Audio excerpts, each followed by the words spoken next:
настоящее время я нахожусь на должности начальника отдела технического контроля. На нашем заводе свыше 50% работников являются выпускниками или же студентами нашего колледжа. Тем самым я хочу сказать, что колледж предоставляет прекрасную возможность получить не только качественное образование, но и также трудоустроиться после его окончания.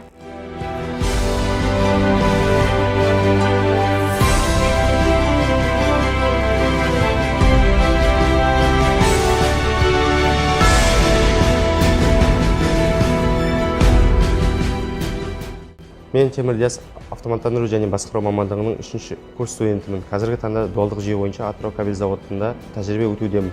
Мен қазіргі міндетім кабельдерді сорттаумен және оларды құрылғымен тексеру болып келеді. Тәжірибелі тәлімгерлер мен завод мамандарының арқасында өзімді мықты маман болатыныма сенемін.